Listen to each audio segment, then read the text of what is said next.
Okay, we are reading The Case for Christ, Devotions for Kids by Lee Strobel. Lee Strobel is a Christian apologist. Do you know what an apologist is? Apologist is someone who knows stuff talks about God Mm-hmm. and knows a lot about God. Yeah. About the evidence. Oh, About the evidence for God, for Christianity. That Christianity is true, and they give you all the reasons for why Christianity is true. And sometimes they give you an answer, like how are you supposed to think, or how do you answer someone that says, oh, Christianity is not true because of this or because of that, or God doesn't exist, blah blah blah. So they gather all the evidence and they give it to us. And here he made it so that kids can understand it. Each day you can learn a little bit more. So we are on day 14, fingerprint evidence. fingerprint. Fingerprint evidence. So it starts with the Bible verse right over here. And it says, the Lord your God will raise up for you a prophet like me from among you, from your fellow Israelites. You must listen to him. Okay, and this is found in Deuteronomy 18:15. So who do you think is talking? Moses. Probably Moses, yeah. Let's see. When fingerprint evidence was first introduced in a murder case against Thomas Jennings in 1910, the defense attorneys were skeptical.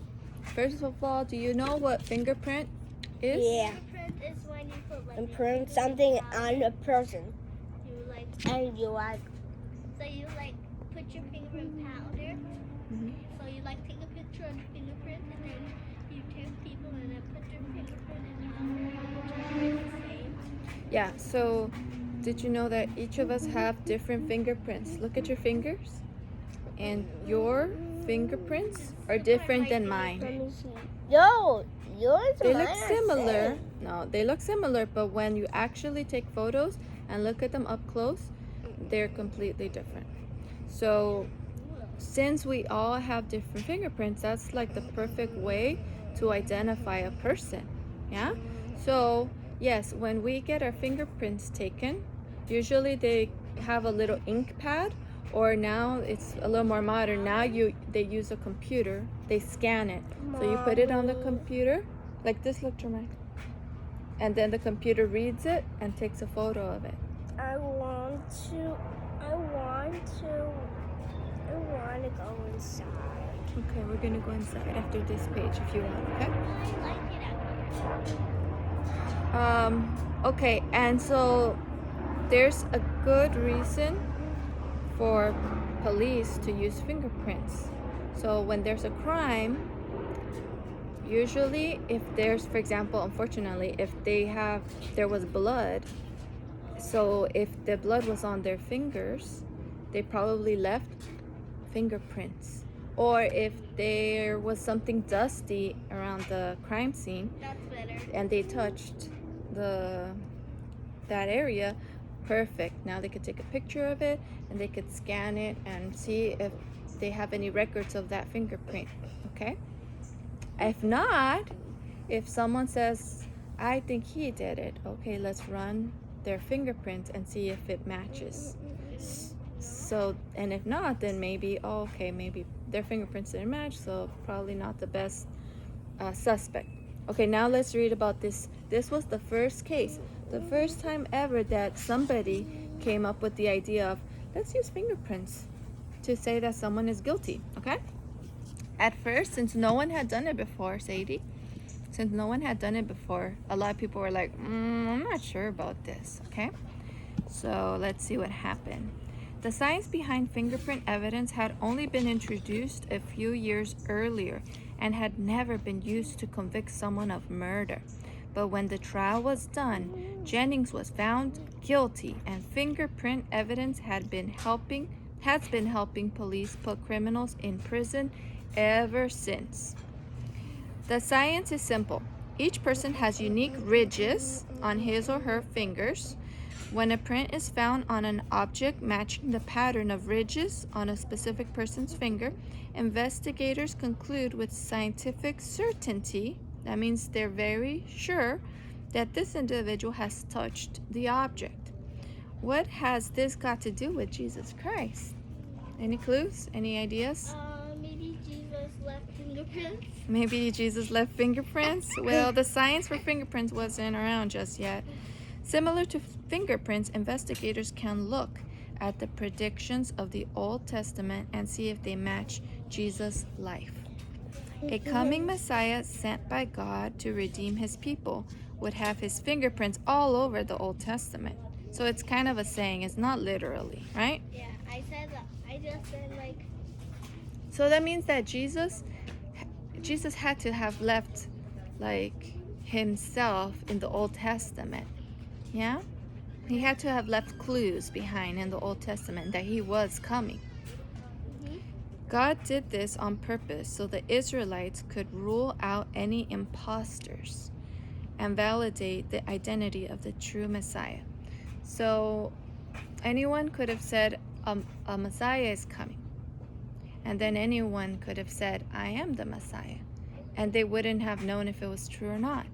But God, being super smart, he left clues. He said, the Messiah is going to be like this. The Messiah is going to do this.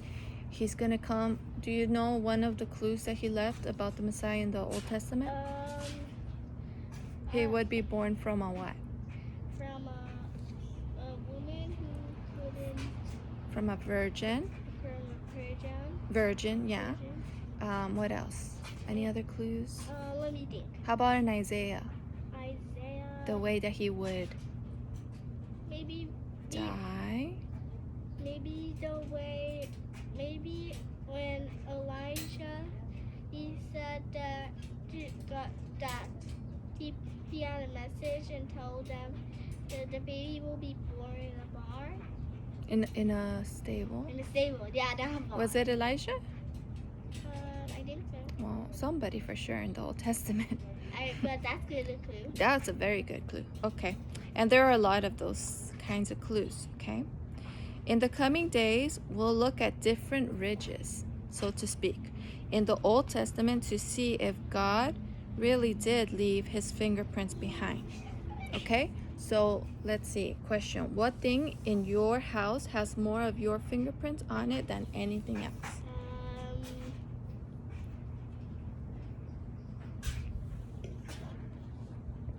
What do you think? Something that you touch a lot, maybe in your room.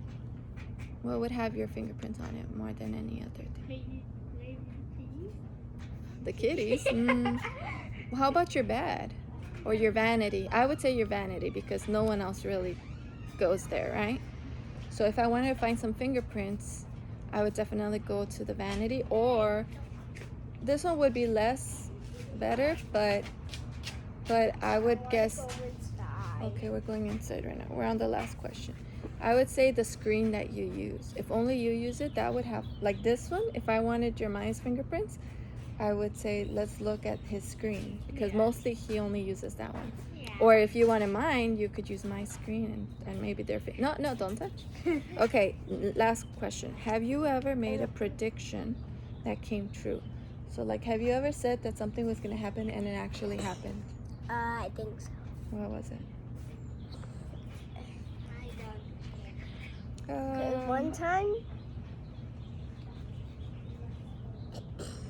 One time I said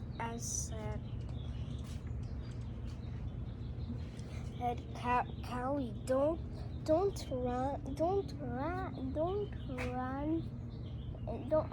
run there. Mhm. But I think she didn't. I think she didn't listen. Oh, okay. But did you know she was gonna do that before when you said it? Okay. She was gonna get hurt. My prediction Did is she get hurt? sometimes my predictions are like when I tell you not to do something because you might get hurt, and then you guys do it and it happens and you got hurt. Somebody, not me. I don't do that. Okay. Well, Listen. let's see. So repeat after me, okay?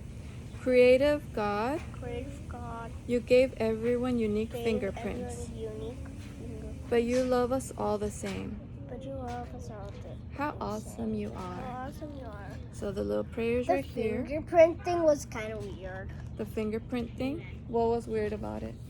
The fingerprint thing. Just kind of, you never learned about that before? Oh, and if by the way, if you really want fingerprints, you might as well check Jeremiah.